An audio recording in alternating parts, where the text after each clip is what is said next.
turn off this. Plug me right through here. I'll show you where it is. So you can see the switch over here.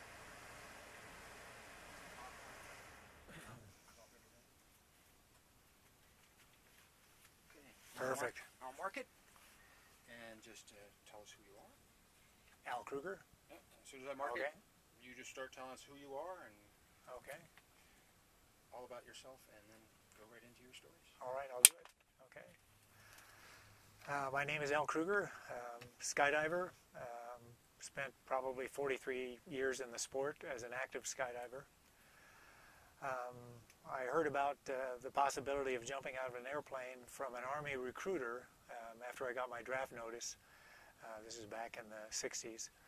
And he said that if I signed up with him, I could go airborne. And of course, I found out later after I was in, anybody could volunteer for airborne.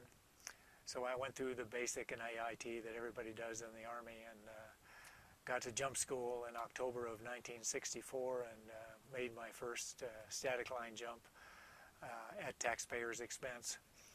And my career in the Army was just limited to one hitch. I just did my 3 years, 3 years and 3 months actually, and made 14 Army jumps. And got out of the Army, was discharged with a medical discharge for wounds I received in Vietnam.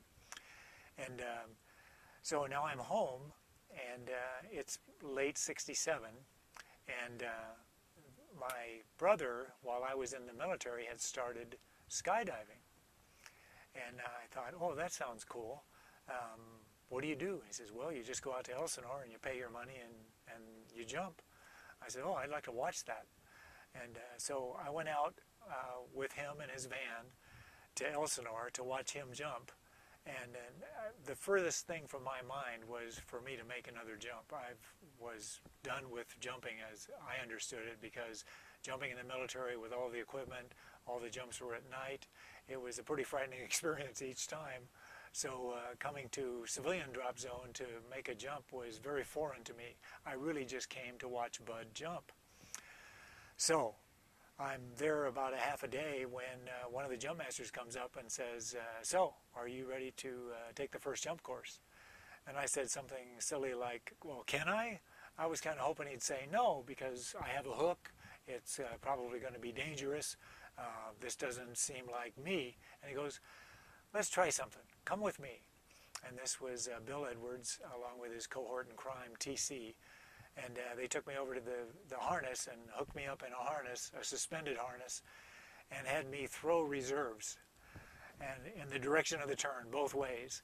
And they made me take the hook off, so nothing would get hooked up. So I practiced throwing reserves until I was sick and tired of it. And I could never really throw the reserve. And so I thought, well, that's it. They're not going to let me jump.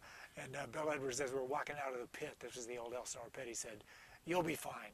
Go pay your money. So I remember the sign to this day. It said, first jump course, $25.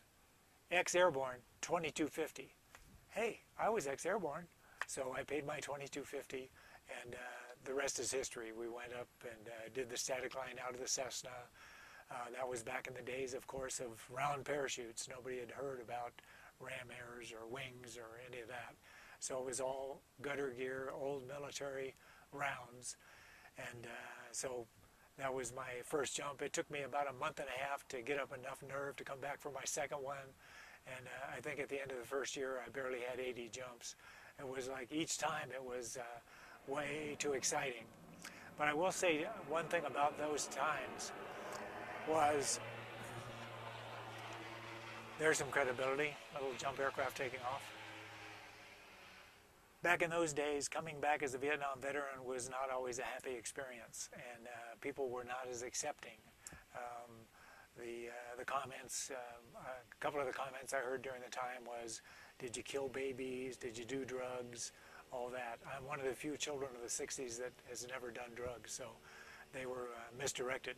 But the one thing I'll say about the skydiving community is they accepted me from day one. It was like I didn't have to worry about anything about where I'd been or what I'd done. It was the fact that I was a fellow skydiver. And back in those days, even as a first jump student, everybody went to the same bar told the same jump lies. It was a great camaraderie, a great experience, just to be part of the group that was so accepting. So my first jump was almost all-encompassing. It made me have a sense of belonging, something I was missing after leaving the military. So now, a jump story. So going on through my career, there was a couple of high points where being part of a team, practicing for the meet, maybe even winning a meet, those were exciting times. And I was on a couple of teams that actually went national champions and even world champions. But the ones that really stick in my mind are first 8-way, where 8 of us got together and we got the SCR, the coveted SCR. And I remember I was SCR 482, and I remember getting it before the 71 Nationals, or 71 SCR Scrambles at Elsinore. And I proudly walked on the drop zone with it on my t-shirt, SCR 482, and the 8-way patch on my back. And I remember the first guy that saw me was TC, and he said, "What's that, a zip code?" Because most of the guys then had SCR number 35 or 5, or, you know, they were all real low numbers. And I was the absolute highest because I just got it before the scrambles. So that was probably one of the more, I don't know, best ground stories, because it deflated me completely for the first jump. One of the high point skydives that I'll mention that we were quite excited about at Elsinore was we had made night jumps, and we had started actually making night formations. And I remember, well, we got the first night 10-way or first night 11-way, and it was really exciting. But that's the most people we could get in free fall to take a picture, was because the beach was full. And we didn't have DC-3s yet. This was back in the beach days. This is about circa 73, 74. And so the only way we could do it was to get a formation load of 2 beaches. And we did a practice at sunset, and we got 8 guys out of each beach for a 16-way in the daytime, and we thought, oh, okay, we can do this at night. And everybody was on their best behavior, and nobody was drinking any beer, which was a real surprise. And we were going to do the first ever night jump 16-way. And the first attempt out of 2 airplanes, and we got it. And we got a picture of it. And this is back in the old round days, where you didn't have to track very far to open the round and land. But then landing at night, well, exciting times. But that was a record. That's one of the few that I still have on my wall, the first night 16-way ever at Elsinore back in the, I want to say, early 70s. Do you have any skydiving heroes? I have to say, one is Dan Pointer, because of course he gave our sport credibility by all the books. People could finally read, where we were all just doing our weekend thing, having fun, going to having a beer afterwards, and nobody knew what was going on. And Dan brought that to life. And my most favorite heroes are all the videographers and the cameramen in the sport. They have really set our sport apart. Without them, the sport really didn't exist. And then some of the early pioneers, you know, I think about Louis Melendez and Carl Banish and some of the guys that went on our teams as cameramen that became great because they were filming 10 jumps a day as we practiced, and got just so good. But what really made them the heroes was they allowed the sport to go to the next level, and performance in the air that we only dreamed about was now available to us because we could see what was happening after the activity, after the jump. So I'd have to say to every videographer and every cameraman in the sport, you're my hero. If you were to be talking to people that never jumped before, could you describe what you found about this sport that makes you so passionate? Very difficult to describe. For me, I might be a little different because I was looking for a group. You know, I didn't have a group. I was missing the military, and I was feeling bad about not being part of my team. And this was an opportunity to get swallowed up into the camaraderie and the sport as important as the jumping. But to introduce the people of the sport to anybody considering it, the people of the sport are second to none. I mean, they will do anything for you. They'll help you do. All you have to do is ask. And I don't know that many other sports are like that.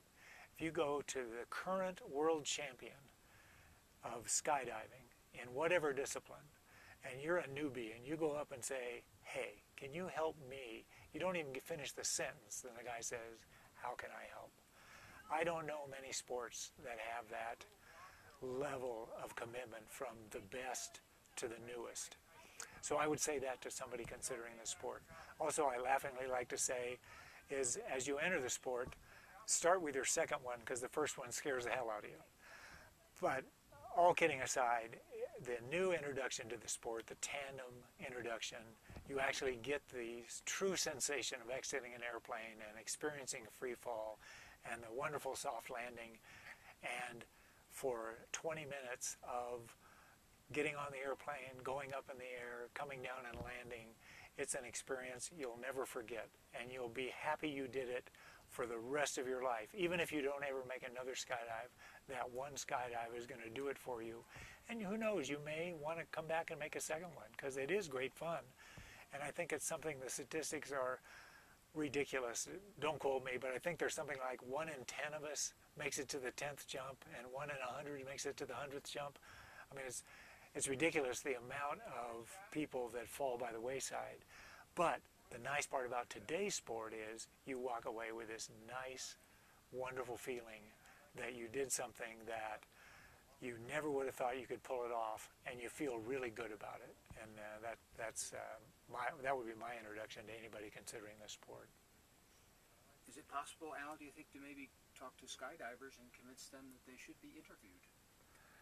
Yeah, I've got to say there's one thing lacking, and I thank you, Michael, and I thank you, Dan, for setting this up, is the old days in our sport, the pioneers. This is before filming. This is before people knew that we were doing things that we were doing in the air, and some of the things we were pulling off, just almost impossible to explain. The fact that we're talking now about introduction to the sport and favorite jump stories of the pioneers, the people that had what we laughingly call gutter gear, the old military gear that was harsh at opening, harsh landing, especially night jumps, to bring this to the forefront, to be able to interview and use this for a YouTube video for part of the National Skydiving Museum. This stuff will be lost because a lot of these guys are getting up there. I know I'm not as young as I used to be, and a lot of my buds have already passed.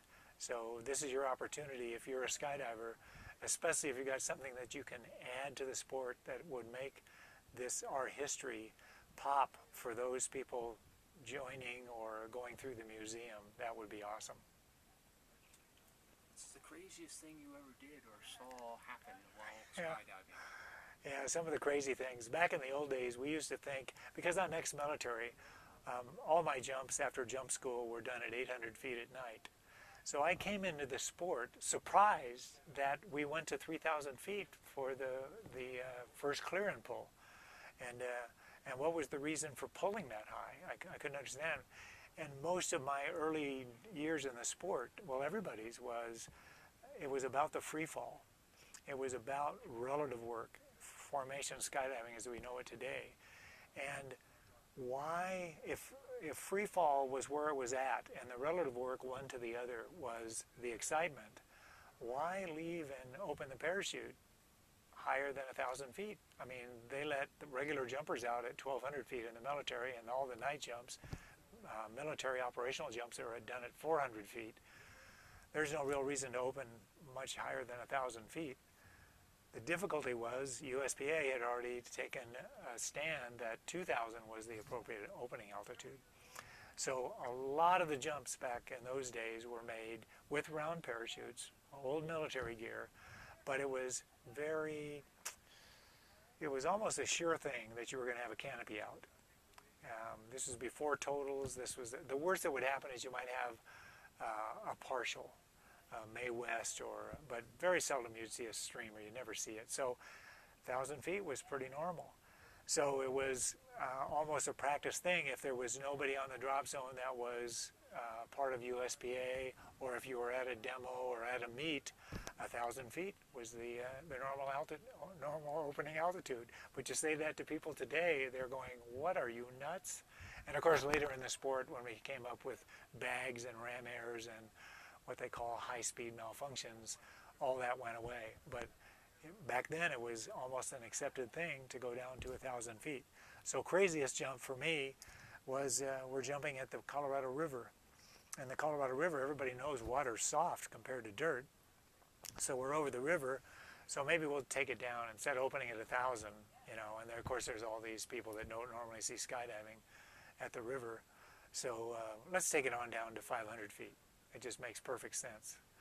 Craziness. To say it out loud hurts me now because of my career over the last 47 years.